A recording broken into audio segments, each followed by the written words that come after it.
Have you ever had this happen?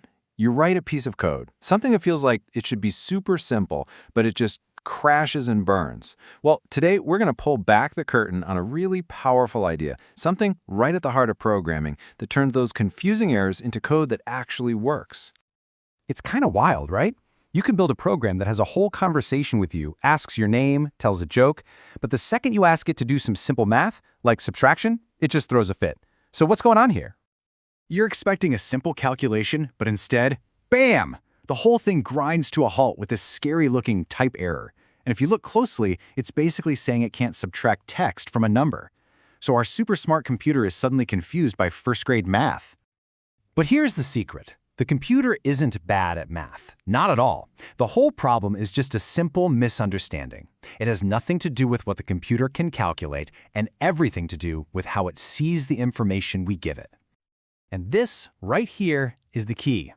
When you use the input function in Python, it doesn't matter what you type in, your name, the number 5, the year you were born, the computer sees it all as just one thing, plain old text.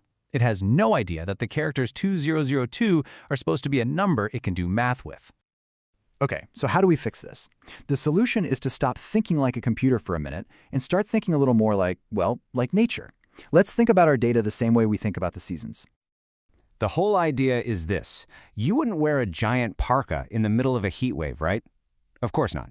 You use different clothes for different seasons, and Python does the exact same thing. It uses different data types for different kinds of jobs. Today, we're going to focus on the big three. First up, we've got the monsoon season. Let's call this a string. This is the season for all your text, your name, a sentence, a whole story. If it's made of characters, it's a string. This is the season for telling stories. Then comes winter. This is the season for integers. Think crisp, clear, whole numbers. 21, 108, -50. If you can count it cleanly, without any fractions, it's an integer. This is the season for counting. And next, we have summer, the season for floats. This is for when you need to be precise, numbers with a decimal point. Think about measuring the temperature, 38.2 degrees, or a number like pi. That little decimal point is key. This is the season for measurement. So once we get our data into the right season, an integer for counting or a float for measuring, we unlock Python's ability to speak the language of math. And trust me, it is completely fluent. You probably remember this from math class. Python follows a very strict order of operations, often called PEMDAS. It always handles things in parentheses first, then exponents, then it'll do all the multiplication and division, and only then, at the very end, will it do addition and subtraction. It's predictable, which is exactly what we want. And you can see it in action right here. Python doesn't just go left to right. First, it calculates 3 times 3 to get 9. Then it does 3 divided by 3, which is 1. Then it does the rest. 9 plus 1 is 10, minus 3 gives us the right answer, 7. Python also has some really handy tools built right in. Like, if you divide 8 by 3, you get this long, messy decimal that goes on forever. But with the round function, you can just tell Python, hey, I only care about the first 2 decimal places, and boom, you get a nice, clean number. So this is the big question, right? How do we get from our default season of text, the monsoon, into those mathematical seasons of winter and summer? How do we actually make that journey? Let's go right back to our original problem. We're trying to subtract the text we got from input from the number 2025. To Python, this is like trying to subtract a word from a number, and it just can't. That's what causes that type error crash. And the solution is this really cool trick called type conversion. Think of it like a magic passport.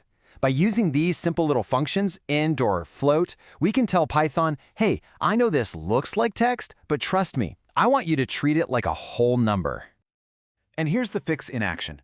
We take that text we got from the user, we wrap it inside the int function, and just like that, our program works perfectly, no crash, no error. We've successfully traveled from the season of text to the season of numbers. Okay, so we've done the math, we've dodged the crash, but now we have a new problem. How do we show our answer to the user in a way that's clean and easy to read? Meet the F string. This is hands down the best way to do this in modern Python. You just put an F right before your text, and then you can pop your variables directly inside these curly braces. It's the cleanest, most readable way to mix text and data. All right, let's put this all together. Let's see how these simple ideas can build something that's actually surprisingly meaningful. We're going to combine everything we've just learned, getting input, changing its type, doing some math, and printing it all out with a nice F-string. So here's the task. Create a program that takes your current age and calculates how many days, weeks, and months you have left if you live until 90. I know, it's a little morbid, but it is a fantastic way to practice our new skills. Think about it for a second. What are the key steps? We've got to ask for an age, we have to convert it, do a little bit of math, and then show the result. You can see the pattern now, right?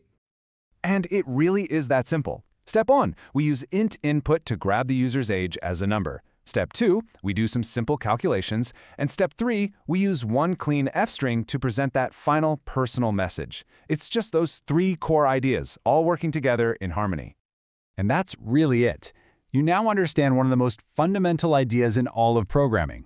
You know how to see those errors, understand them, and fix them by thinking about the seasons of data. So the only question left is, now that you have this power, what will you calculate next?